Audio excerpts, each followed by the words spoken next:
In this part, we will learn first what are armatures in Robot Arm, or actually, sorry, in Blender, and how we can use them. So first, I would like to delete this from the default project, and yeah, as usual, we need to add the screen key. So it is there already. That's good. But I don't see it, so we need to. Yeah, now it's there. Perfect. Yeah, so this is the first step for me, at least. You don't need to do that. So what we want to do now is to add an armature there. So an armature, basically the armature was a skeleton of any moving object in Blender. So usually skeletons, of course, are used for 3D characters like animals, human-like characters, and so on, but also can be used to animate machines. So what I want to add is basically an it's called an armature.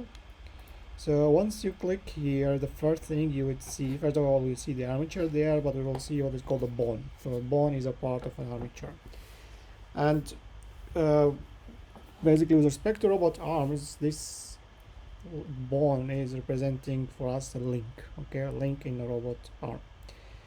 So this, of course, with one bone, there's no, let's say, it's where you can consider one link in a robot arm. And of course, this one link in a robot arm, it's not really a robot arm, just a link. We need to add to that other bonds. So the first thing you need to do here is to click over that bond, then you go to the edit mode. So bonds are an object, and this object can be edited. And if I go to the edit mode, you can see actually there is the tail of that bone is selected. So there is the head and there is a tail, and I can select either the head or the tail or the whole bone. So if I want to add a new bone, starting from here, I need to select the tail, then press E for extrude actually, and after that, after pressing E, you can see that now you are creating another one.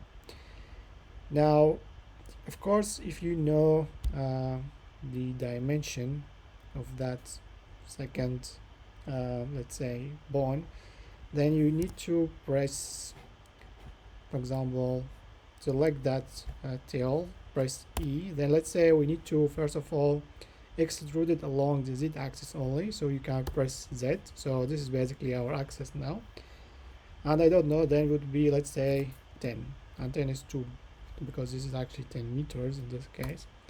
So I would select 0.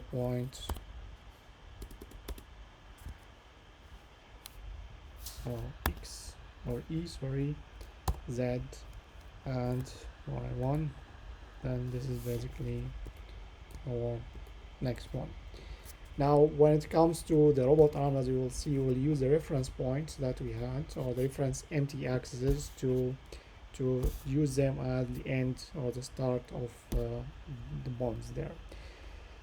Now, these bonds basically, they have some, of course, transformation features like location, rotation, and so on.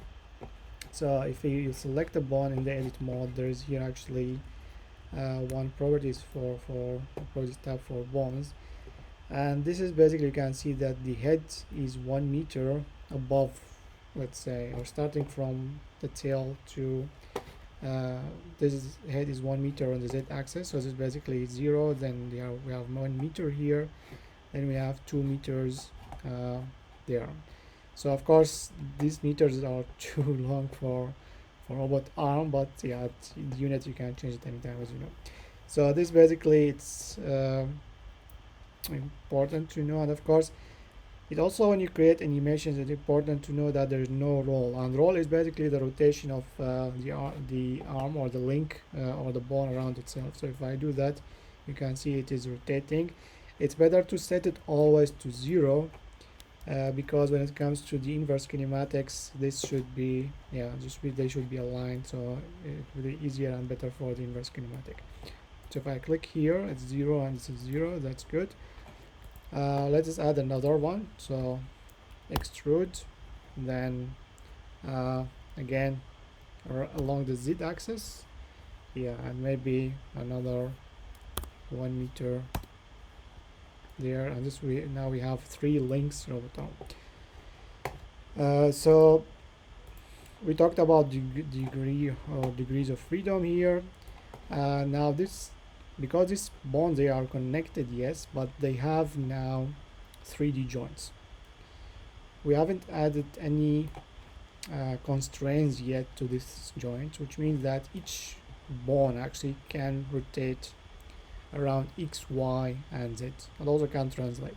So there is no any constraints yet, which means that this arm is free in the space, and if you want to make it, for example, or if you want to model a robot arm, as I said in the lectures, is that, for example, robot arms, they could have in general 2 type of joints. One is the rotational or revolute, which basically has 1 degree of freedom, which is the rotational degree of freedom, which is rotation around 1 axis, and we have the basically the translation or the prism or prismatic, basically the joint type of joints. So here you add basically revolute joints, and they have 1 degree of freedom, and we need, of course, to constrain the other degrees of freedom. So for that, there's something in Blender. Now when it comes to armature, there is here, for example, one mode that we haven't seen before. It's called the pose mode. So this pose mode, if you click over it, it will take you to a special mode that can be used for armature and for bonds. Now if I select here, you can see, and now I can select the different bonds here, and I'm selecting now the bonds as a whole. So you cannot select, for example, the head and tail, because we are not in the edit mode, we are in the pose mode. Now this, for example, if I look at the item, of course I can also rotate that bond around the x, y, and z. So this is basically the rotation of that bond, and you can see now it is rotating, and it has a reference axis, which is this one. So if I put back to 0, so this is basically the rotation around the y here, which, as you can see, it's a bit different axes, because if you remember, yeah, this basically, because this is the y here, actually the reference of the whole the world actually axis, and here it's more like the z axis. But remember, also I talked in the robotic lecture, is usually the rotational when it comes to robot arm, first of all, the axis that is perpendicular to the link itself is the center of rotation, and usually it is a z. So this is basically why we see here it is z. Anyway, so I can actually, if I look here, we usually can visualize the axes. Yeah, so if you click here over the object data properties, you can show the axes, and you can show names. What names are maybe here not important, so the names of the bonds basically. And you can see that this is the z-axis, which looks like, as I said, the kinematics of robot arms, or the axis kinematics of robot arm. So this basically, as I said, now they have free rotation, and you can also rotate that, and you see now they are linked, right? Which means if I rotate this, of course this would also rotate. So which means that they are physically connected together, which is good, and it is a good start, of course. Now there is, of course, a magic in Blender, which is called inverse kinematic, which automatically calculates inverse kinematic for you, especially when you have armature, for example. And before doing that, I want to add a reference. Let's say this reference is the last point of that armature, which is, let's say, it is our end effector point. So let's go here to the edit mode again, then select the tail of the last bond, and I want to add there, so select the tail, sorry, and then first snap cursor to select it, go to the object mode, then add there an empty plane axis, right? So now I can basically snap, or actually I can use, not snap, sorry, I want to use this empty axis as a reference point. When I move this reference point, the inverse kinematic would be automatically calculated and the robot arm would follow this reference point. So if I go now to again select the armature, go to the pose mode, then select yeah, so basically now I want to select the armature. Okay, then there is here the constraints, or there's the object constraints, and there is actually yeah, the object constraint. And if I add here object constraints, there should be something called the inverse kinematics. I think that is not the object. We are in the pose mode, right? Yeah, this one actually to the bounds constraints. And then I have to go there, and now we should find inverse kinematics here. And now we have, you can see now this becomes brown because this is the last actually point where the inverse kinematics would start from.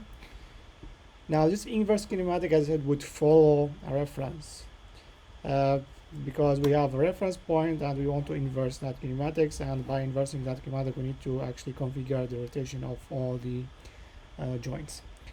So you can either select, so if you put here or you click there, basically you would see which object this robot arm should follow, or the reference point should follow, or the end effector should follow. And here I have the empty, which basically represent that empty axis here. I can select it, but also you can also click here to copy, and then you can select again that which basically would be the empty. So that means this robot arm first of all would follow that empty. Now the chain length is important. It describes basically how many bonds, as it's written here in the description, how many bonds are included in the inverse kinematic. 0 would use all the bonds, which means actually it will use the 3 bonds, but I can't say inverse the kinematic with respect only to 1 bond, which means now if I put 1, okay, and now if I basically click over, let me go to the object mode, click over that, put move here. Now if I'm moving this, you can see actually the robot arm is following, but only the last bond is following that robot arm. Okay, just want to undo, so go back to the same location. So this basically what is the chain length. So I want to put 0 because I want to actually add all, and if I go now again to the object mode and do that, you can see that the whole robot arm is, oh, we have additional bonds. Strange. When did we add it?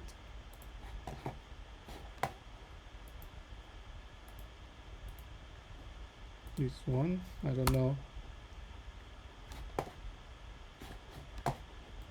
How did we get it?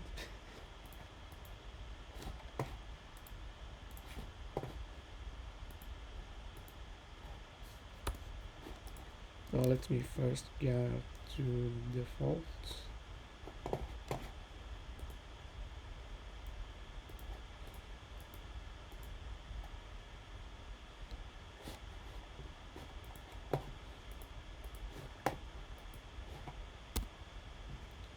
Delete. Okay, now it's gone.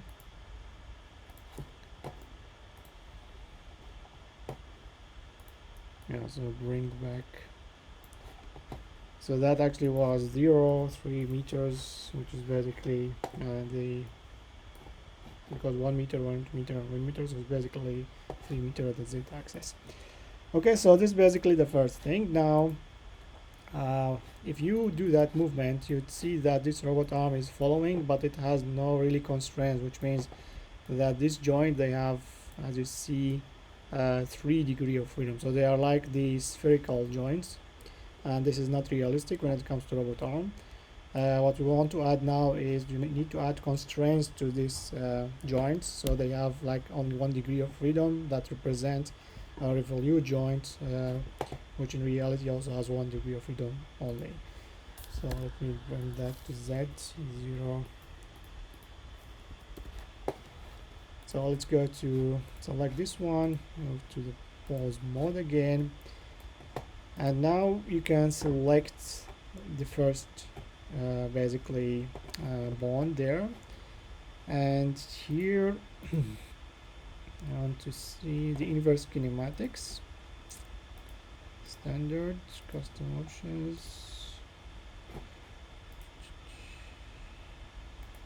Yeah, so if you go under bond properties, now we see bond number 1. We have inverse kinematic tab there, or list, and here basically we see the most important part for us is the limit x, y, and z. Now they have no limits, which means they have no constraints, and I want to limit actually. In general, you need to limit all, because even if it has a degree of freedom to rotate around the z-axis, it cannot rotate 360 degrees around that z-axis because of the physical constraints as well. So I need to add limit x, y, and z. And it's nice also in Blender that you would see also now the circles, and basically you would see now, first of all, you'd see now that we have kind of sphere, which means that doesn't have limit at all. So the for example, for the x-axis, I want to constrain it so it doesn't rotate at all. And I think if we do that like with 0 and there 0, it basically would lose the rotation around the x-axis. I want to limit also the y-axis, and regarding z-axis, which is this one, I can now give it a limit. Let's say that I want to have between 0, it is not, it's basically, sorry, between minus 90, and we can see actually the circle there which represent the working space of that robot arm. That means this joint can only first rotate around the z-axis, and from minus 90 to plus 90. So that's basically the constraint. That is basically the working space or working angles of that bond. Okay, so we move now to the next one. I also want to limit these two with 0, 0,